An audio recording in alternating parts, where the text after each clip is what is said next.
બોલીએ શીતળા માત કી જય। એક ગામ હતું। તે ગામમાં દેરાણી જેઠાણી તેની સાસુ સાથે રહેતી હતી। બંને વહુના ઘરે દેવના દીધેલ એક એક દીકરા હતા। મોટી વહુ ઈર્ષાળુ, જ્યારે નાની વહુ બહુ ભલી, ભોળી અને પ્રેમાળ હતી।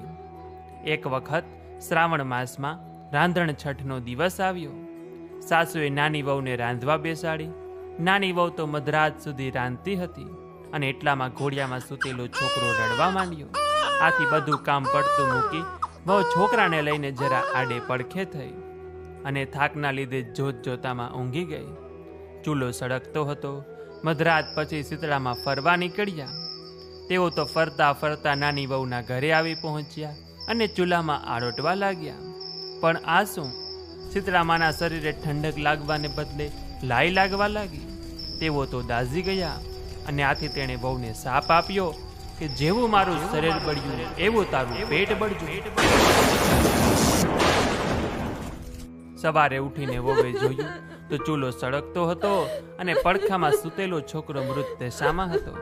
તેનું પણ આખું શરીર દાઝી ગયું હતું। નાની વહુ રડવા લાગી। તેને ખ્યાલ આવી ગયો કે જરૂર શીતળામાએ શાપ આપ્યો હશે। તે તો રડતી રડતી સાસુ પાસે ગઈ અને બધી વાત કરી। સાસુમાએ સાંત્વના આપતા કહ્યું કે શીતળા માતા પાસે જઈ પ્રાર્થના કર, બધું સારું થઈ જશે। બાળકને ટોપલામાં નાખી નાની વહુ તો નીકળી પડી। રસ્તામાં બે તલાવડી તેણે જોઈ। બંને તલાવડી પાણીથી છલોછલ, પણ કોઈ તેનું પાણી પીતું ન હતું।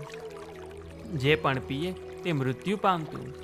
નાની વહુને જોઈ તલાવડી બોલી કે બહેન, તું ક્યાં જાય છે? નાની વહુએ કહ્યું કે હું શીતળા માતા પાસે સાપના નિવારણ માટે જાઉં છું। તલાવડીઓએ કહ્યું કે બહેન, અમે એવા તે કયા પાપ કર્યા હશે કે કોઈ અમારું પાણી પીતા જ મૃત્યુ પામે છે? અમારા સાપનું નિવારણ પણ પૂછતા આવજો ને। નાની વહુ ત્યાંથી આગળ વધી। રસ્તામાં તેને બે આખલા મળ્યા। તેમની ડોકમાં ઘંટીના પળ લટકતા હતા અને બંને લડતા હતા। નાની વહુને જોઈ બંને આખલાએ પૂછ્યું કે બહેન, તું ક્યાં જાય છે? વહુએ કહ્યું કે હું મારા શાપના નિવારણ માટે જાઉં છું। આખલાઓ કહે કે અમે એવા શું પાપ કર્યા હશે કે અમે સદાયને માટે લડતા જ રહીએ છીએ? તું અમારા શાપનું નિવારણ પણ પૂછતી આવજે ને। નાની વહુ આગળ વધી અને થોડે દૂર જોયું તો બોરડીના ઝાડ નીચે એક ડોશીમાં પોતાના વાળને ખંજવાળતા બેઠા હતા। વહુને જોઈને ડોશીમાં બોલ્યા કે બહેન, મારા માથામાં બહુ ખંજવાળ આવે છે, જરા જોઈ આપો ને। વહુ તો દયાળુ હતી। તેને ઉતાવળ હતી, છતાં પણ પોતાના છોકરાને ડોશીમાના ખોળામાં મૂકી જુઓ વીણવા બેસી ગઈ। થોડી વારમાં ડોશીમાની ખંજવાળ મટી ગઈ। તેમણે તો વહુને આશીર્વાદ આપતા કહ્યું કે જેવું મારું માથું ઠર્યું એવું તારું પેટ ઠરજો। આટલું બોલતા જ ચમત્કાર થયો। ડોશીમાના ખોળામાં રહેલ છોકરો સજીવન થયો। ઉમા ઉમા કરતો રડવા લાગ્યો। બહુ આશ્ચર્ય પામી। તે જાણી ગઈ કે આ ડોશીમાં બીજું કોઈ નહીં પણ શીતળા માતા જ છે। આથી તે તેના પગે પડી ગઈ। વહુએ તલાવડીઓના સાપનું નિવારણ પૂછ્યું તો શીતળા માતા કહે કે પૂર્વ જન્મમાં આ બંને તલાવડીઓ શોક્યો હતી અને રોજ ઝઘડિયા કરતી। કોઈને શાક છાસ આપે નહીં, આપે તો પાણી નાખીને આપે। આથી એમનું પાણી કોઈ પીતું નથી। પણ તું એમનું પાણી પીજે એટલે એમના પાપોનો નાશ થશે।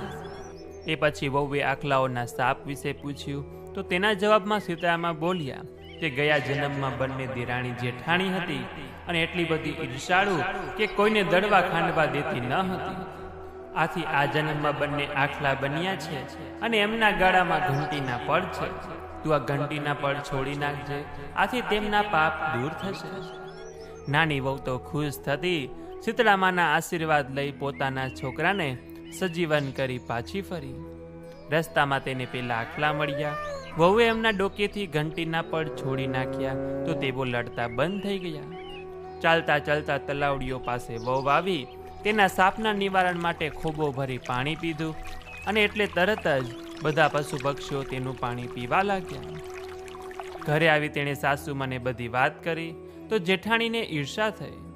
બીજા શ્રાવણ માસમાં રાંધણ છઠ આવી ત્યારે જેઠાણીને પણ થયું કે હું પણ દેરાણી જેવું કરું કે જેથી મને શીતળા માતા દર્શન આપે। તે રાત્રે ચૂલો સળગતો રાખી સૂઈ ગઈ. મધરાત થતાં શીતળામાં ફરતા ફરતા મોટી વહુના ઘરે આવ્યા ને ચૂલામાં આડોટવા લાગ્યા. આથી તેનું શરીર દાઝી ગયું અને તેમણે શાપ આપ્યો કે જેવું મારું શરીર બળ્યું એવું તારું પેટ બળ્યું. સવારે ઉઠીને જેઠાણીએ જોયું તો ઘોડિયામાં છોકરો મૃત્યુ પામ્યો હતો. આ બનાવમાં દુઃખી થવાના બદલે જેઠાણી તો ઉલટાની ખુશ થઈ અને તે પણ દેરાણીની જેમ છોકરાને ટોપલામાં લઈ ચાલી નીકળી. રસ્તામાં તલાવડીએ પૂછ્યું કે બહેન ક્યાં જાય છે? જેઠાણી છણકો મારતા બોલી કે તમારે શું પંચાયત? નથી જોતા કે મારો દીકરો મરી ગયો છે અને હું શીતળા માતા પાસે જાઉં છું? તલાવડીએ કહ્યું કે બહેન અમારું પણ એક કામ કરતી આવજે ને. પણ જેઠાણીએ તો તરત ના પાડી દીધી. આગળ તેને 2 આખલા મળ્યા તો જેઠાણીએ આખલાઓને પણ તેનું કામ કરવાની ના પાડી દીધી. આગળ જતા ઝાડ નીચે ડોસીમાં સ્વરૂપે શીતળા માતા માથું ખંજવાળતા બેઠા હતા. તેણે આ જેઠાણીનું માથું જોઈ આપવાનું કહ્યું. તેણે ગુસ્સે થઈને ડોસીમાને પણ માથું જોવાની ના પાડી દીધી અને કહ્યું કે હું નવરી છું કે તારું માથું ખંજવાળ્યા કરું? જોતી નથી કે મારો દીકરો મરી ગયો છે અને હું શીતળા માતા પાસે જાઉં છું? આટલું કહી તે તો આગળ ચાલી. જેઠાણી આખો દિવસ રખડી પણ તેને શીતળા માતા ક્યાંય મળ્યા નહીં. આથી તે રડતી રડતી પોતાના મૃત છોકરાને લઈને ઘરે આવી. હે શીતળા માતા, તમે જેવા નાની વહુને ફળ્યા એવું તમારું આ વ્રત કરનાર, વ્રતકથા વાંચનાર, સાંભળનાર, આ વિડીયો જોનાર, સાંભળનાર સર્વે કોઈને ફળજો એવી જ અમારી તમને પ્રાર્થના છે. તો બોલીએ શીતળા માત કી જય.